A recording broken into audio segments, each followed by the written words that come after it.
So everybody, the wait is finally over. Football season is here. Hallelujah.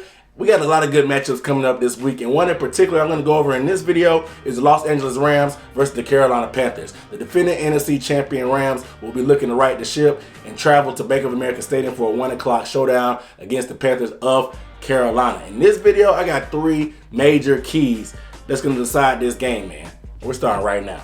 What up, though? What's up, everybody? It's Aaron Duncan here with the Necessary Blunt and Sports Talk. This is the channel where I might not tell you what you want to hear, but I'm definitely going to tell you what you need to hear. And I give recap and analysis of the NFL, in particular the Carolina Panthers. So make sure you guys hit the subscribe button below and the bell icon. That way you don't miss any videos. You get a notification every time something comes out. And make sure you give the video a thumbs up because it goes a very long way for your boy.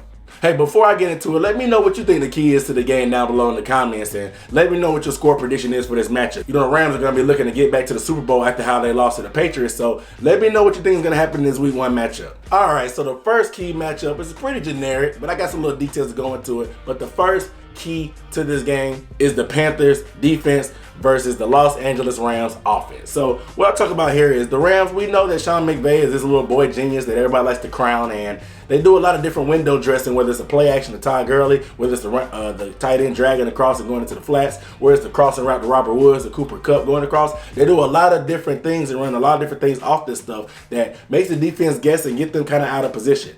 With the Panthers changing over to a 3-4 defense this offseason, they're still kind of learning the ropes and getting the kinks and iron out the kinks against it. So this is a very tough matchup to go against because you want to make sure everybody knows their assignment when running this new system, and the confidence may not be all the way there when it comes to the defense because everybody's in new positions, everybody has new responsibilities. So when you're thinking about what you're supposed to do and you have a team like the Rams that runs a lot of different motions and little crossing routes and stuff, it can get a little confusing for the defense. So I want you to pay attention to see how the defense of the Panthers reacts. See how they get after Jared Goff with his new front, and see if there are any blown coverages or everybody's in position that they're supposed to be in, because it can be a headache if you don't know what you're supposed to do and you're going against a guy like Sean McVay who's a master play caller. So make sure you pay attention to the offense versus the defense. The second key matchup to pay attention to is defensive coordinator for the Rams, Wade Phillips, versus quarterback Cam Newton. And you may be saying, hey, what are you talking about, man? Wade Phillips doesn't play football. Here's the play caller.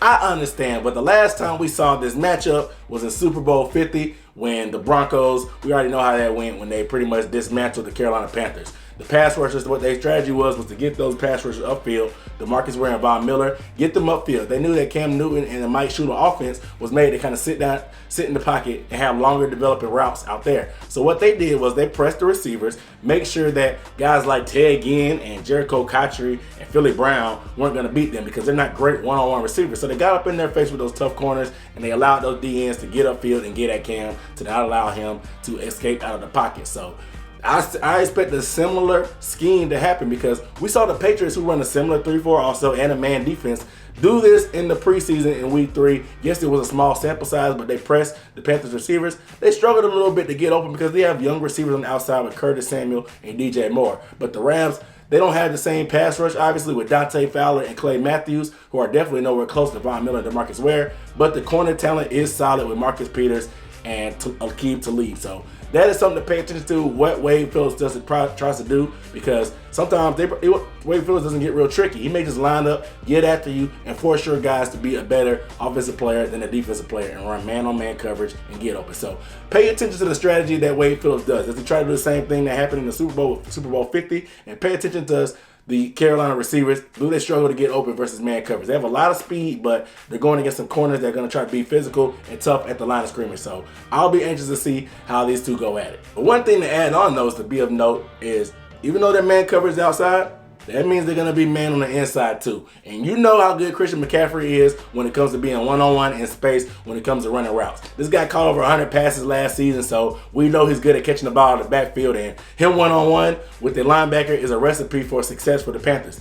Just look at the last game when the Rams played the Saints with a guy with a similar skill set like Alvin Kamara, who likes to run routes out of the backfield. He was able to be very effective doing that with Drew Brees. So pay attention and watch for Christian McCaffrey to have a huge game out of the backfield versus the Rams. The third key to this game will be, how rusty will the Rams be? So I know that everybody talks about a Super Bowl hangover with the team that loses the Super Bowl always struggles the next year. Sometimes they even miss the playoffs. You know what I'm saying? So I know that, but the way the Rams went out, they're going to have a lot of pride. They have a young team. They're going to be looking to get right back. They have a lot of firepower on their team. However, Sean McVay is has been on the new trend of not playing your starters in preseason, and none of the starters saw any action in preseason. So they will be a little bit time for rust, not to mention that it may take a half or two for these guys to get going. And if the Panthers can get out on them early, it may get a little bit interesting in Bank of America Stadium, not to mention that it's a 1 o'clock game on the East Coast. You know how the body can be on a biological time clock, and so 1 o'clock Eastern time in Charlotte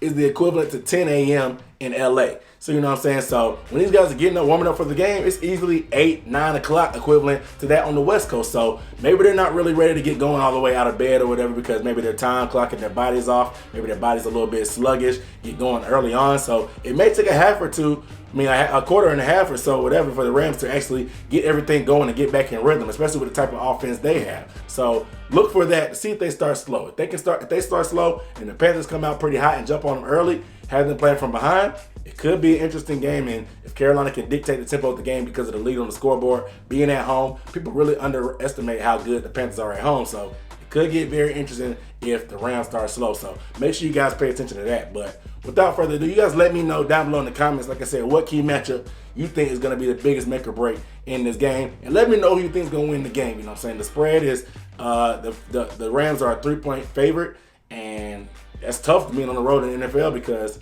you never know what's going to happen in week 1. So let me know down below in the comments what your prediction is. But without further ado, I'm Aaron Duckett signing off with the necessary blunt sports talk. Make sure you guys hit the subscribe button. I'll see you next time. Peace.